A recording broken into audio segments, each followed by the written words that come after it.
You might be trying to figure out a system of paying your bills. What I'm going to share today is a method that I've been doing for a very long time. I started what I'm doing now in an Excel spreadsheet. If you want to see how I am using my Erin Condren Daily Duo for this, keep watching.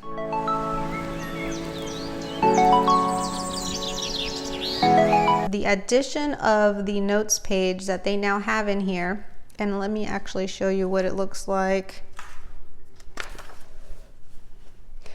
Here is the lined notes page that happens after every Sunday now. Having this in here gave me an idea. I have been using a separate planner for doing my budget. And so in an effort to figure out a way to condense my systems and simplify things even more, I came up with an idea for how I can use my daily planner and combine it with my weekly budget or weekly bill paying system.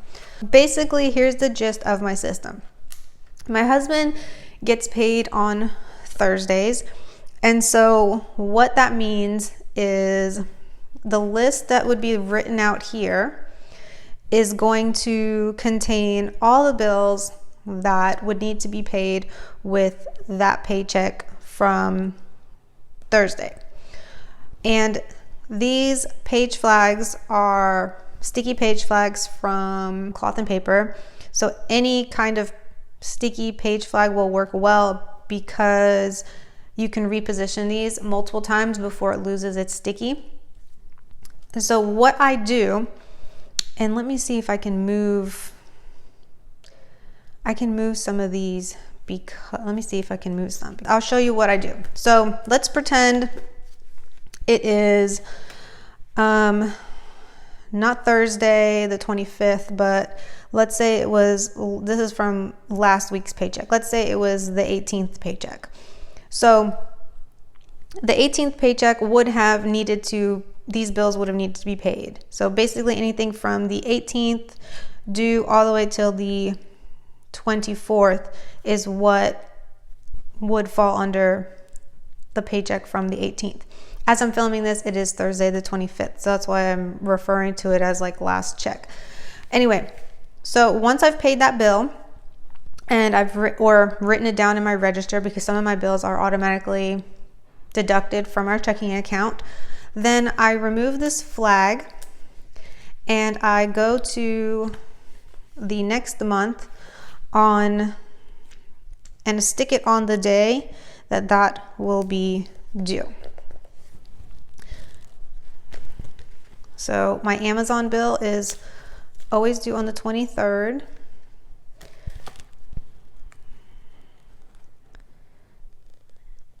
And there. Doing this, moving to this physical system has helped me so where I don't have to think as hard anymore.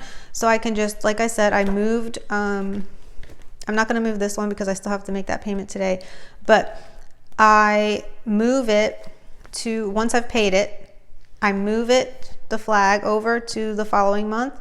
I don't necessarily have to then write it down in that moment. The reason I haven't written anything down here is because for privacy reasons, but it literally is just, what I'll do is I'll write the paycheck and I'll actually do an estimate. And then once we get the paycheck, how much it actually is. And estimating the paycheck kind of helps me to figure out like how many bills can I actually pay in that week. And so I'll show you a little bit. Okay, so yeah, this is the paycheck now. It looks like we don't really have anything, but from the end of the month until we have those bills too. And also with our rent, what I do with the rent is I split the rent up into 2 paychecks. So we hold back half of what the rent amount is from his check today that he received on the 25th, and then when he gets paid again on the 1st, that's when the other half of it will be there, and that's when we'll go ahead and make the full rent payment. That's the system that works for me. And in a lot of ways, that's kind of like how you can do anything that's like a big payment. So if you have a big car payment, for example, you could split that up also into like 2 different paychecks, and then you'll be able to have, like, if your paycheck can't cover the full amount in one. So that's kind of what we do. And once I list them out, I put like a little asterisk next to it, the ones that I need to manually go in and pay or mail out a check. And then the ones that are automatic, I just write it down in the check register. Yes, I still keep a check register. I highly recommend that you always keep track by hand how much is in your checking account, because you never know when the internet is going to crash or your banking app might crash, which my banking system one time, they were moving over to a new app and I guess it didn't work very well, and so they ended up having to shut down pretty much the app and the website, and it was a hot mess for a couple weeks. So for me, having already developed the habit of keeping track of my checking account since I was like 18 and had one, I didn't have to freak out as much as other people who completely relied on checking their banking app to constantly see, you know, how much is in there.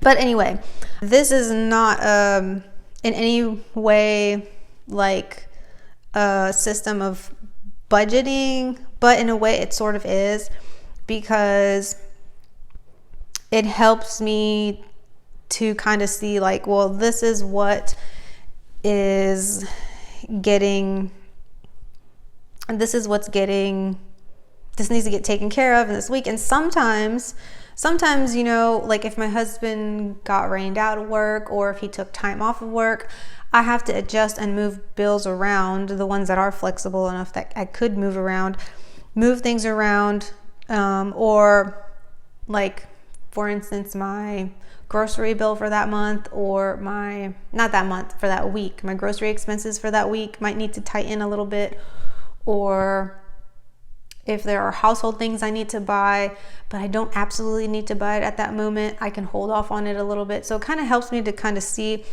all of it written down, the total of how much of bills need to be accounted for from the check. That lets me know how much I have kind of left over, and I can kind of compare it to how much the check is probably going to be and decide what I might do if there is a lot extra. Because there's always, I mean, we have 4 kids, there's always expenses popping up and things like that. So this system has worked really well. Like I said, I started doing this back in 2012 when our expenses my husband's income kind of shrank a lot, and I was also working at the time too, and we really needed to pretty much watch every single penny almost. And so this is the system that I had came up with to kind of make sure that we weren't forgetting anything and that we were planning ahead and seeing. Usually I have this, and the only reason, like I said, it's not filled out is because of privacy, but I'd like to have about a month out of the expenses listed out and the total amount of what the bills are going to be for that week in advance, planned in advance, to see and plan better. If I know that, you know, one particular week is going to be really tight, but a week before it is not, then maybe I'll make sure I hold on and I don't spend all the money that's in that check, to make sure I hold some of it for the next check and that kind of thing. So I am not like a budgeting queen. I have debts like a lot of people do, especially after 2020, and my husband didn't work for 4 straight months. It was just like a hot mess for like 6 months, and then it became steady again. But of course, you know, in that time we accumulated debts again, and thankfully we were okay during that whole fiasco. This is not necessarily The answer to figuring that out and how much money you can save or pay down towards debt, that's somebody else. You can, I'm sure there's other people out there that you can look for those kinds of answers. But if you have any questions specifically about how I do this, you can go ahead and leave me a comment. And if you like this sort of thing and you want to see more functional planning type videos and get more tips from a stay-at-home mom, then consider subscribing. Make sure you give this a thumbs up if you found this helpful. Share it with a friend if you think that they might like it. Thanks for watching, and I'll see you in the next one. Bye.